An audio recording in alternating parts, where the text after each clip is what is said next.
Jeff Yang writes the column Dow Jones for Wall Street Journal Online and is Senior Vice President and Head of Multicultural Insights at the leading trends and futures consultancy, the Futures Company, a subsidiary of the global advertising conglomerate WPP.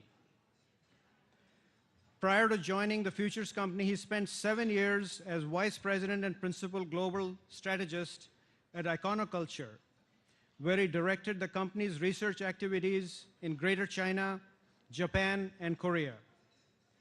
His research focus includes such topics as the use of mobile and social networks among younger generations, the social impact of technology, and the shifting nature of identity, both on and offline.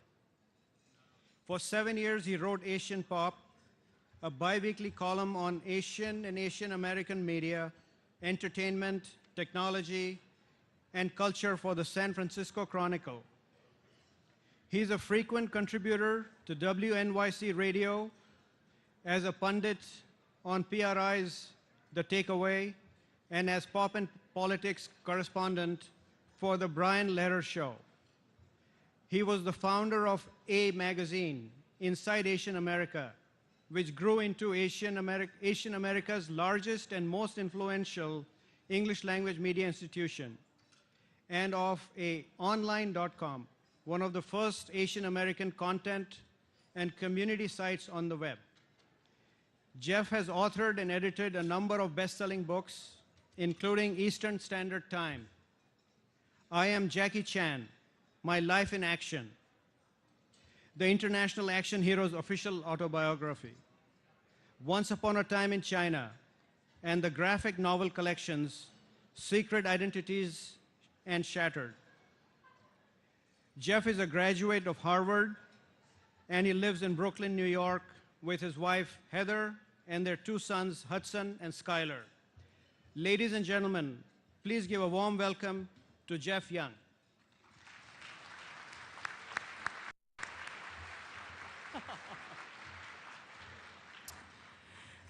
Thank you all so much. Thank you, Ron, for that terrific introduction. And thank you, APACC, for inviting me to share with you this amazing evening, which I might add is one of the best run events I've actually been a part of or even attended. I'm incredibly in awe of the ability to actually schedule this thing down to the minute. So I'll do my best to actually keep the trains running on time here. The first thing I want to do, is this. Wish you guys a happy APA Heritage Month. I can't imagine a better place to celebrate May, the official month in which we commemorate the many achievements and legacies that we as Asian Americans in the United States have accomplished and created as part of the vast tapestry of the United States, than Detroit, the place where the modern Asian American movement was essentially born. This is a place where coalitions, the idea of unifying many different types of people from different backgrounds to create political strength and common community, was effectively proven to be a true means for creating strength, creating unity, creating opportunity. And I think that this event and this organization, if you just look around you, is a tremendous example of that. So thank you so much. Congratulate yourselves for that.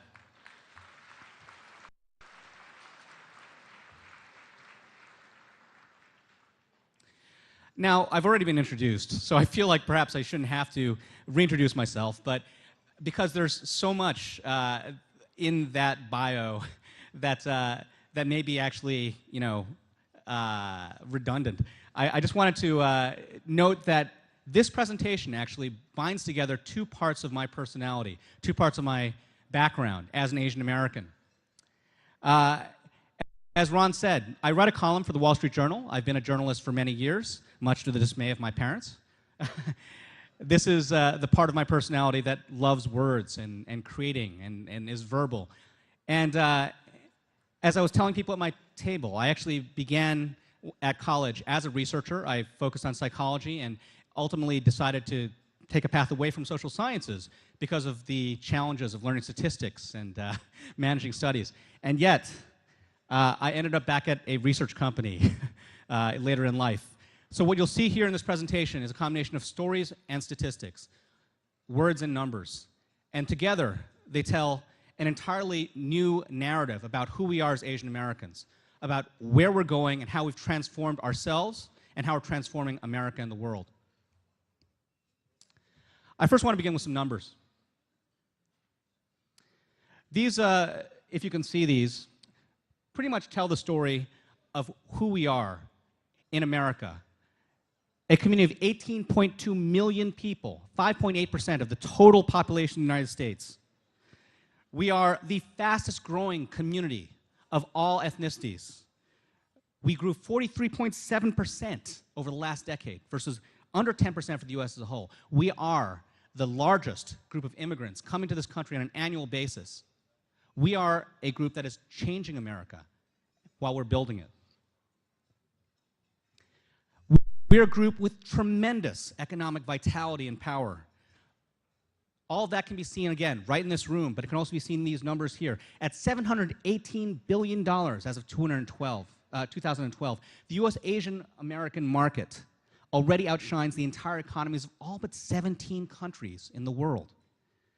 We are slightly smaller than the 2010 GDP of Turkey, but we actually are larger as a community in our economic power than the GDP of Indonesia. As individuals, as consumers, we are incredibly financially secure and savvy on average. Now, I want to be, of course, as a person who deals with statistics, wary of the term average or mean or median. We know that ours is a bimodal community. There are those who are in desperate need, who are in constant struggle, but there are also those who have succeeded and achieved. And again, this room is disproportionately full of those. But when we look at the quote-unquote average Asian American, what we see is that we are a relatively young community. Over a quarter of us is between 25 and 34, 30% between 35 and 49, and yet over half of us make more than $75,000 a year. Almost two-thirds of us own our homes. 83% own credit cards, again, versus 67% of non-Hispanic whites, and 40% own stocks and bonds. 4 out of 10 of us consider ourselves to be, quote-unquote, experienced investors. So this is a community that has tremendous appeal to a wide range of marketers. There's another reason why we're actually forging the future of this country, and that's because we are the community that, more than any other, represents the future of technology. We are a community that has not just exceeded the curve when it comes to technological adoption, we're literally defining it as we progress. Over 80% of Asian Americans have broadband internet, again, versus two-thirds of non-Hispanic whites. 87% go online every day. Some of you may be doing it right now, in fact. Two-thirds of us have smartphones versus 45% of non-Hispanic whites.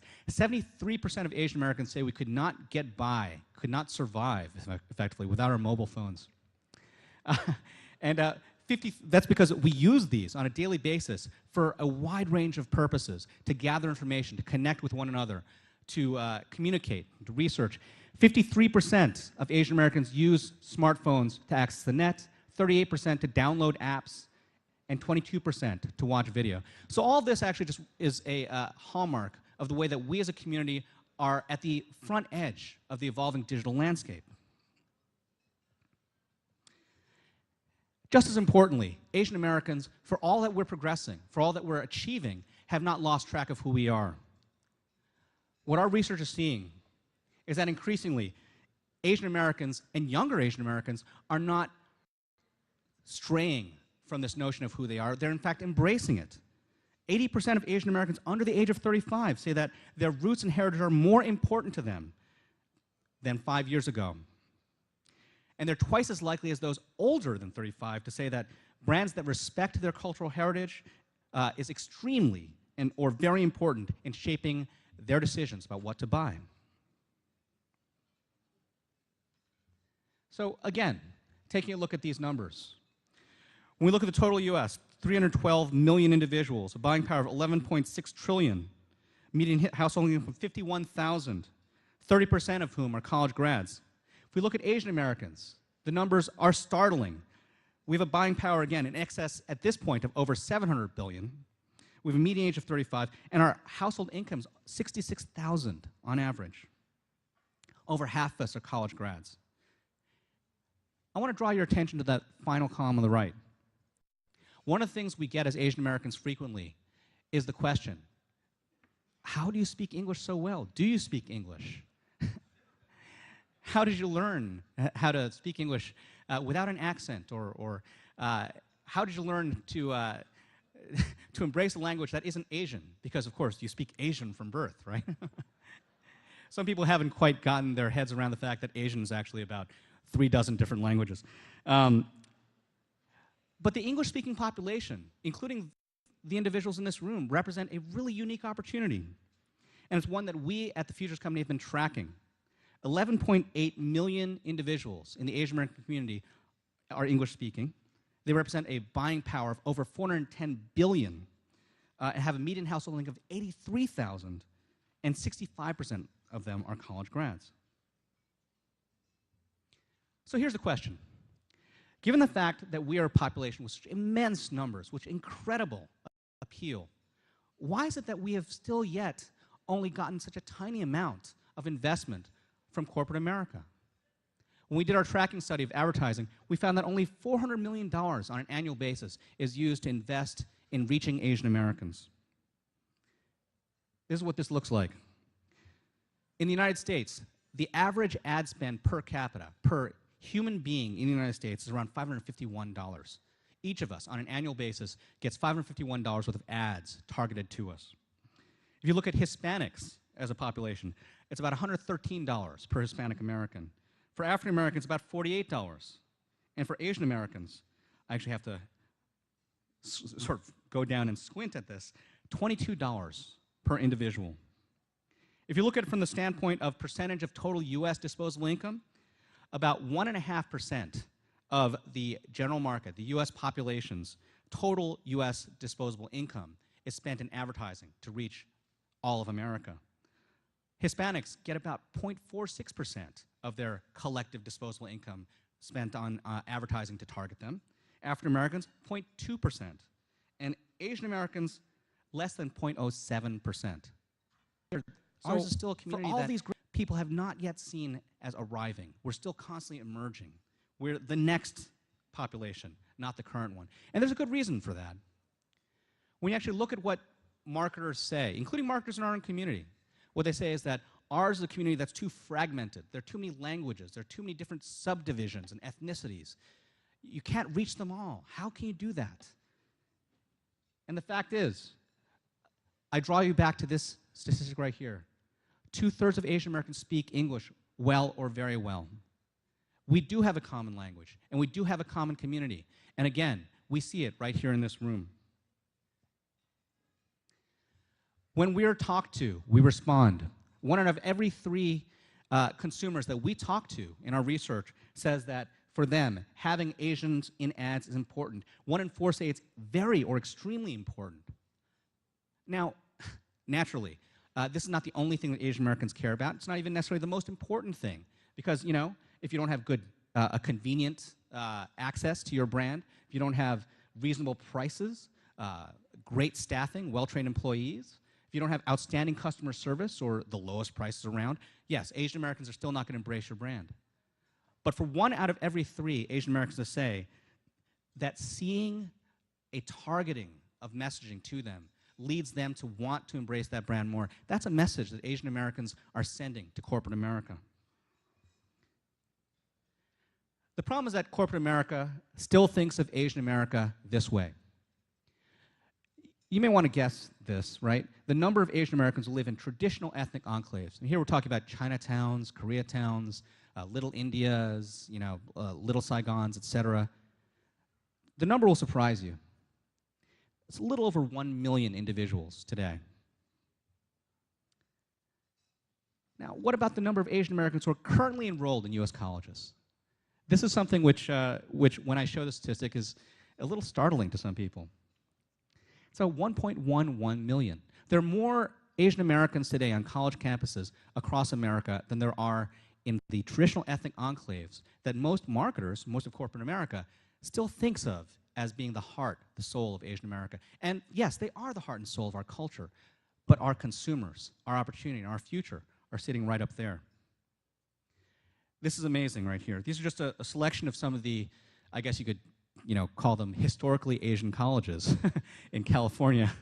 What you'll see here is that in the UC system, there are at least 6 colleges right now which have a 40% or more population of Asian American students. UC Riverside, 42%. Berkeley, 42%. UCLA, 40%. UCSD, San Diego, 50%. And UC Irvine, 54% of the students on the UC Irvine campus are Asian American. Well, what this brings us to is the next story. And this is a story that's happening right now. I've, in the course of both my journalistic pursuits and in the research that we've been doing, pointed out to people that we have actually reached a watershed moment.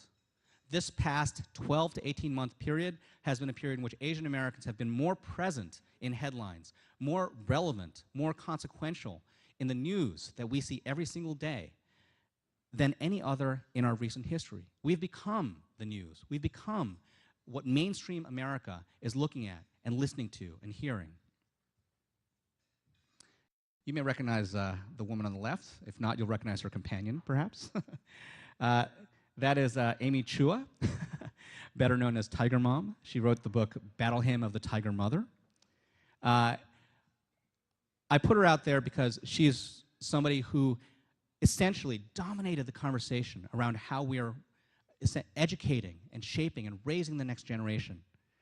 Obviously, what she had to say was controversial. I mean, controversial even to myself. I was brought up by a mom who could growl every so often. But the most important thing is that she started a conversation and was one that all of America has been wrapped up in and responding to. The book on the right, Tiger Babies Strike Back, literally just came out 2 weeks ago. It was written by Kim Wong-Keltner, a young lady who was brought up under the paw of a tiger mother and who has since grown up to be a very successful author and who decided that she wanted to write a memoir of her childhood and some of the ways that she still bore lasting scars of how she was brought up. Now, the reason why these two women are side by side is because this is the conversation that's happening today in the Wall Street Journal, in the New York Times, in the publications that each of you read when you open the paper, and Asian Americans are the heart of it. Here's somebody else who's been much in the headlines recently. You may recognize him. He is a basketball player known as Jeremy Lin, and for a brief period last year, he dominated not just the headlines of America, but the world. Linsanity. Linsanity was a condition from which all of us seem to be afflicted by, and which was primarily cured by his being injured right before the finals. But one of the amazing things about Jeremy Lin is that for many people who did grow up in Tiger households, he was actually the cure. He was the individual who healed and created a bridge between generations. My parents, who have never, ever enjoyed sports, never watched basketball a day in their lives, became avid statistics-watching consumers of Jeremy Lin games. They actually got a subscription program on cable in order to watch all of his games in real time. They gathered their church group together to actually watch together, and they had conversations about how to reduce turnovers. When I interviewed Jeremy, I told him that. I was like, well, I'd love to hear what they had to say. I mean, I would love God to be on my side, certainly. Jeremy has, again, challenged expectations, challenged the way that we are seen as Asian Americans in one of the most dearly held categories of American pop cultural pursuit, professional athletics. It's not just in the pop cultural world, though. Politics as well. Obviously, we've just come out of a really kind of crazy electoral cycle. And while many people, have a full range of opinions on the partisan sort of scale about what happened during that election, one thing is clear, and that is this. Asian Americans were more critical to that election than ever before, to the point where both political parties were discussing whether or not there can be a future of engaging with an American electorate that does not include engaging Asian Americans. the Asian American vote is now a pivot point, not just on the national basis, but especially on the local basis. In your communities, all the elected officials we have here are representative of that. We have leaders that we're growing in our own communities and that are becoming more than just local leaders, but leaders of the nation. And then there's this. Well, this is kind of going full circle back to the beginning of this evening, right? But as much as Psy is primarily a figure of comedy and humor and, of course, music, he's also representing something that's really unique about what's happening in America today, and that's this. We are living essentially in a Gangnam-style future. The fact that this gathering began with the board of directors dancing, albeit through the magic of technology, in Gangnam Style, is reflective of the degree to which Psy, a Korean who grew up most of his life in Korea, studied in the United States briefly, but sings in a language that over 95% of the United States could not even speak a single word of. Kimchi, that's about it, right? Is incredible. And it's not just an American phenomenon. Psy managed to captivate the world. He has the Guinness Book of World Records for the most views of any video ever in history, 1.5 billion views. The video is still being watched 7 to 10 million times a day around the world. And for 6 months, Gangnam Style and Psy were actually the top rising searches on YouTube around the world. So it's incredible. I mean, the two examples there, those two images, you may notice up top, there's somebody else who's also doing the horse dance, and that's Ban Ki-moon, the Secretary General of the UN. And beneath him, another world leader, Wolverine, or the actor who portrays him. So what we're seeing here is a world in which Asians and Asian Americans are moving rapidly to the center. And a big part of that is being expressed through popular culture. This is an event that I was actually asked to speak at late last year. It was actually the first convention dedicated to Korean pop culture. As you might guess, there were a lot of people doing horse dancing over there. But it was an example of how Asian and Asian American cultural cool is increasingly going mainstream. Why is this important?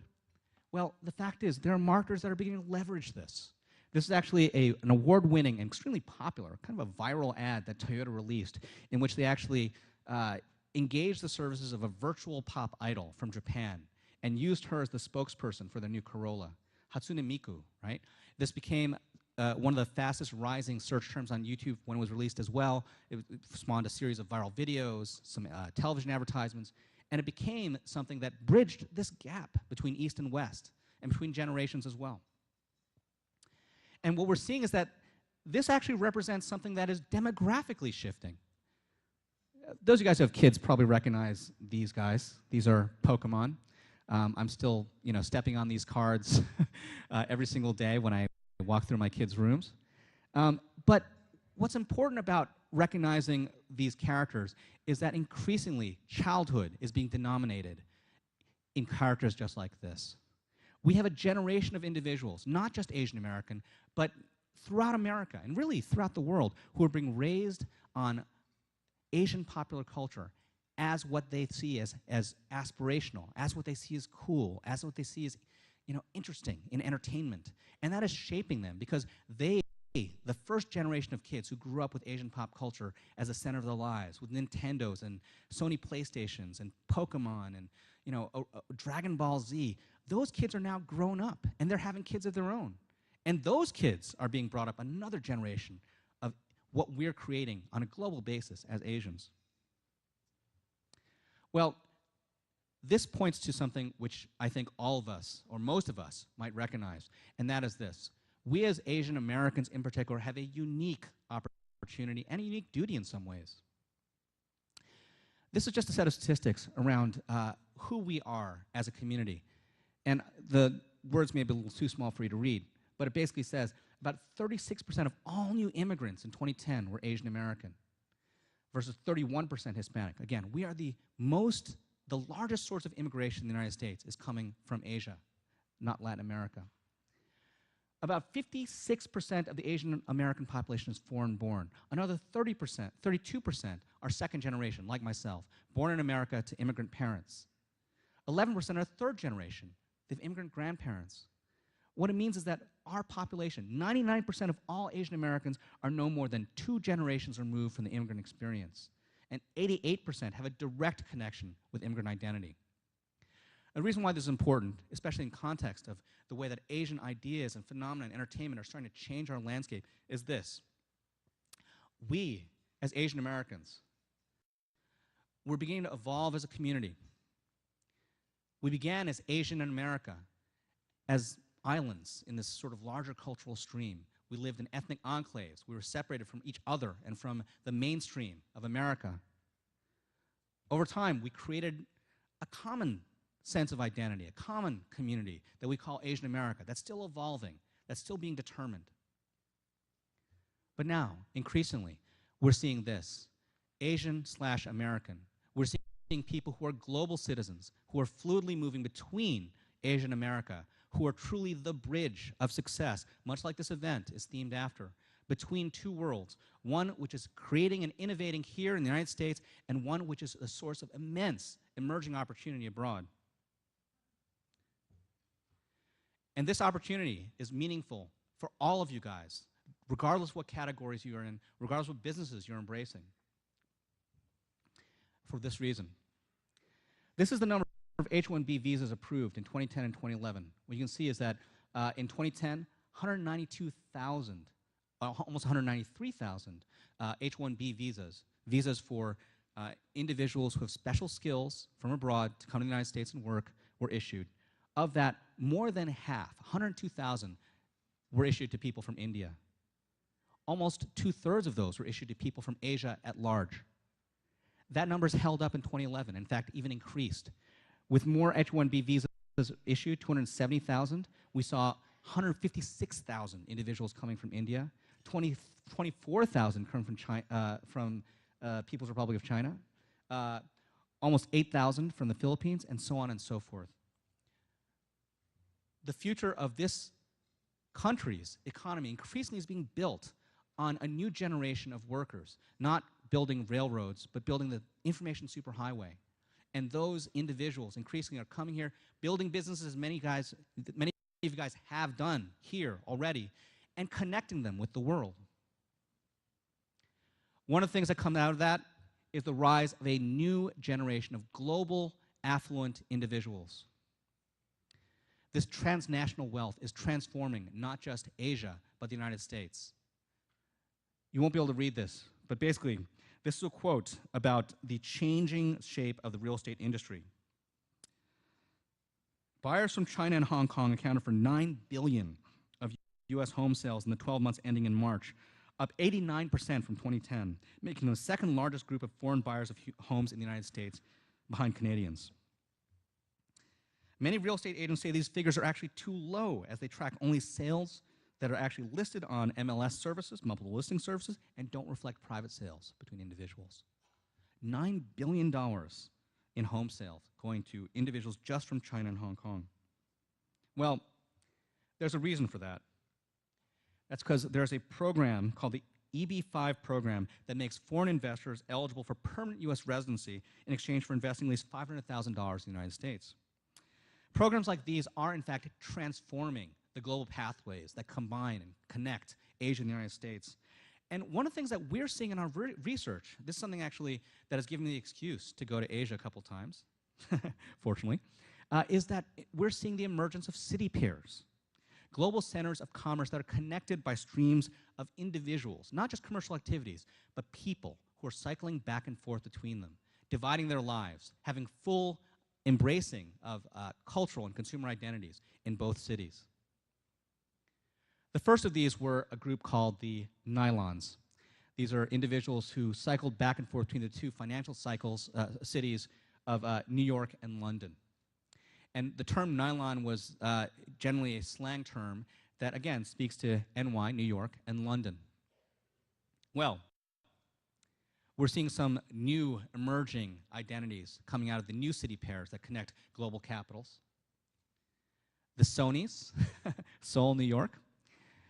They split their lives between South Korea's capital and the Big Apple, and many of them actually began as quote-unquote parachute kids who came here to study. and then stayed behind after their families returned to the homeland. So for them, they're individuals who are living cultural lives on both sides of the world and increasingly spending, owning, investing on both sides of the world as well. There's actually, in fact, this is sort of fascinating, there's a weekly publication published in Seoul that does nothing but actually talk about New York events, hotspots, and restaurants. I don't think there's any other example of a weekly publication, a magazine, that supports itself by talking about what's happening on a city the other side of the world. There's also the low highs, Los Angeles and Shanghai. These are the individuals who are actually driving the burgeoning real estate markets of Los Angeles' San Gabriel Valley. Mostly entrepreneurs, executives. These are individuals who are the connecting bridge of Pacific commerce. And when you talk to real estate executives, as I have in Los Angeles, these are individuals who come in to Los Angeles, they purchase homes with cash, multi-million-dollar homes with cash. And then, of course, Silicon galores, right? Entrepreneurs and technology professionals who link the world's two great emerging IT capitals, Silicon Valley in the United States and Bangalore in India. This is an astounding statistic. Indians have founded 8% of all technology and engineering startups in the United States, despite the fact that they represent less than 1% of the US population. Overall, Indians alone represent more than a third of all immigrant-founded startups in the United States. Well, what does this mean for you? First of all, remember that Asian Americans, even if you don't have the resources right now or an initiative to target them, that they're listening, that we're listening, that we are a market that can multiply, and that are multiplying both in number but also in voice. Our consumer potential far exceeds our numbers, in part because of our ability to access technology, our ability to influence the world around us, our ability to invest in and to build businesses and to extend ourselves well beyond what we as individuals consume. Increasingly, this next generation, young, educated, acculturated Asian Americans, represent a significant opportunity. They're listening, even if you're not targeting them, and they're watching. And increasingly, their consumer clout is defining entire industries. Even when you're not thinking of us as consumers, Asian Americans and our evolving sense of identity, not least because of the massive thrust of globalization that is reshaping the world itself, we are transforming the very notion of what America wants to consume, our food, our media, our entertainment. We're shaping a new transnationality of lifestyle, bringing people here as tourists, as entrepreneurs, as residents, but also sending people there, returning to boomerang back and invest in cities abroad.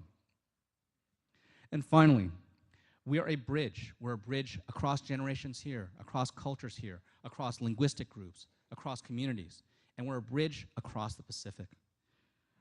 More and more, we're finding ways to preserve tradition, but also to transform it, to establish ourselves, but also embrace the new and fast-growing and emerging markets abroad. And for all of you, whether you're Asian American or not, this truly is the future. Thank you.